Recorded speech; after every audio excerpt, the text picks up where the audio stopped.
Sama na sa astig na nature tripping natin ng Born to be Wild. Catch you later.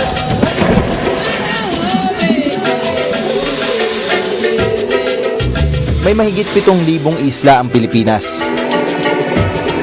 Di pa lahat ay nasusuyod. Pero matapos matuklasan ng mga tagu nitong yaman, ano nga ba ang kaakibat na responsibilidad?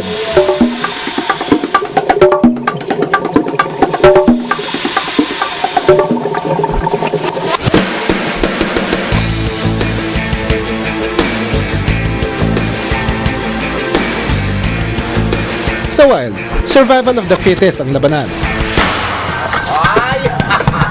Pero paano kung nasa kamay na ng iba ang iyong kapalaran? Sino nga ba ang iyong maaasahan?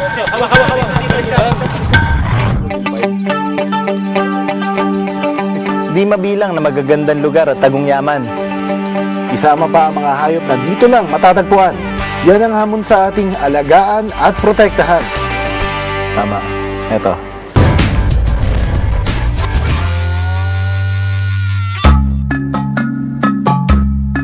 Kung ilan ang eksaktong bilang na magagandang lugar sa Pilipinas, malamang wala makakapagsabi. Dahil patuloy pa rin itong tinutuklas araw-araw.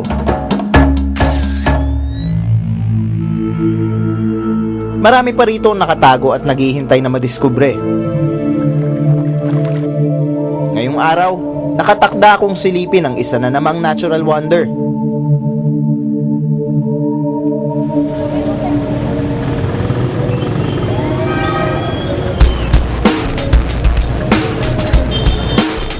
Anong meron doon sa Nonok Island? Ano po bang meron doon sa Nonok Island? Noon, ang ano ko, yung nickel nila. Maganda ang dagat doon. Pwede ba ako mag-diving doon?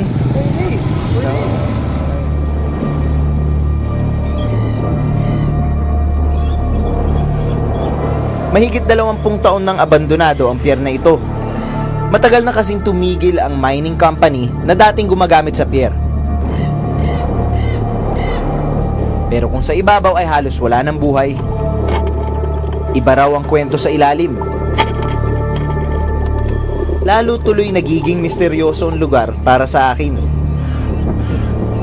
Dahil kahit wala na ang mga mineral na dating pinoproseso rito, may nagtatago pa rin daw yaman sa ilalim ng pier.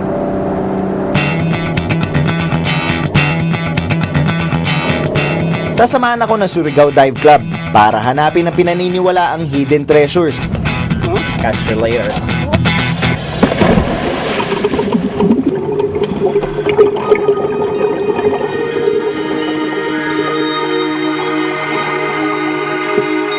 Namangha ako sa tibay ng buhay at sa kakayanan nitong kumapit maski sa mga di inaasahan lugar.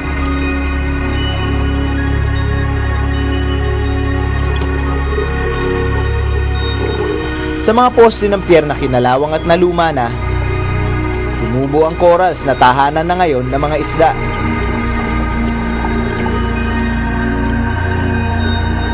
Iba't ibang hugis, kulay at klase. At ang mga residente rito, tahimik na nabubuhay at hindi nagagambala. May ilang lumang equipment ng mining company akong nakita sa ilalim. Pero imbis na maging basura, nagsilbi rin itong tahanan para sa mga isda. Dahil naging permanente ang mga equipment sa kanilang kinalulugaran, unti-unting tumubo at dumami ang corals dito. Sa itsura rin nila, mukhang matatanda na ang mga ito at matagal na ring hindi nagagambala. Ayon sa divers, iilan pa lang ang nakakapag-dive sa lugar na ito ng Surigao. Hindi kasi lahat pinapayagan na namamahala ng isla. Kaya ito rin ang kauna-unahang beses na ito ay madodokumento sa pamamagitan ng video. One time, nung nakahingi kami ng permit to explore the Nonok Mining Refinery. So we brought with us our cameras. So nung nag-drop kami, doon ako nagulat. pristine, untouched corals. Ganun siya kaganda. And one thing na amazing pa is yung pier, the bottom of the pinaka-deep na pylons. Grabe, abot siya ng mga 140 feet. If you're inside, parang we're diving sa mga skyscrapers besides us, no? Full of life, no? The small fishes, they're in the millions. Tas the bigger fishes, ang dami din. Tas the parrot fishes, sobrang dami.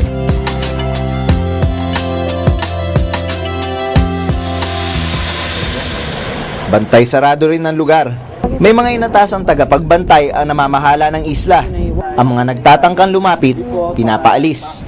Marami kasing nagdadak na mga vessels dito na malalaki. Ngayon, kung iaalaw mo na yung mga maliliit na mga mangingisda at mga maliliit na boats ay lalapit, malaki ang posibilidad na madisgrasya sila. I thought na yung aming pagpoprotect, hindi namin alam na pati mga corals have grown, pati mga fishes dumami.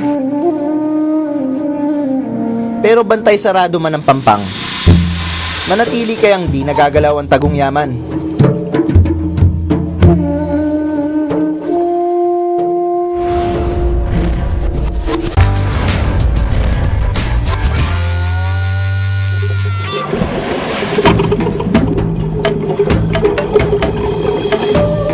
Isa na namang bagong tuklas na lugar ang nadagdag sa aking listahan. Pero ayon sa divers, ang aking nakita, kulang pa. Mas marami pa raw sana makikita sa Surigao kung mas mapapangalagaan. Dahil sa realidad, ang bagong tuklas na yaman ng kalikasan, kung di man maaalagaan, ay sigurado malalapastangan.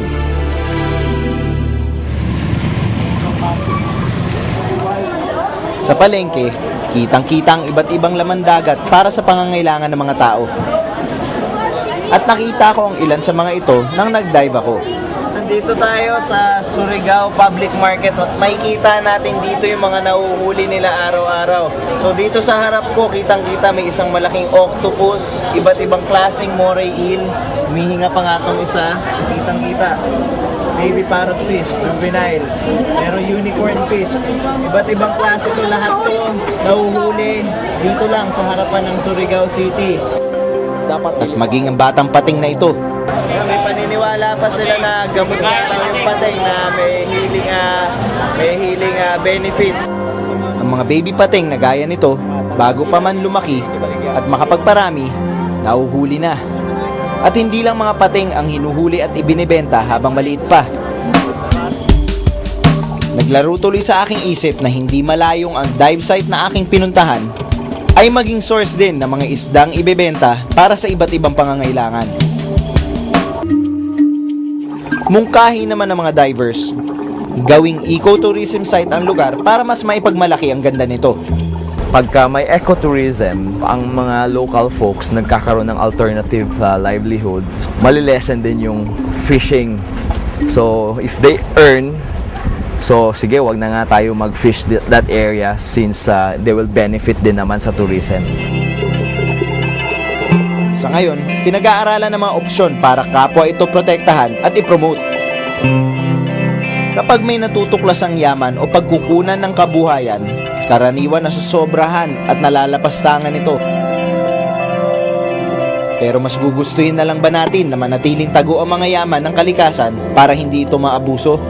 O maaari ba nating malasap ang ganda ng ating mundo nang hindi ito nilalagay sa peligro? Ako si Kiko Ruscha, born to be wild.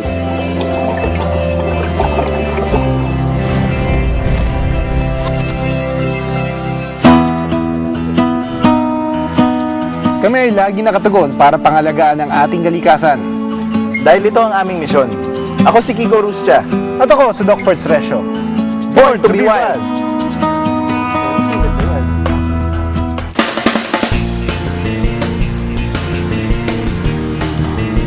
Anong ginagawa mo doon? Hindi ko makaganon-ganon ka.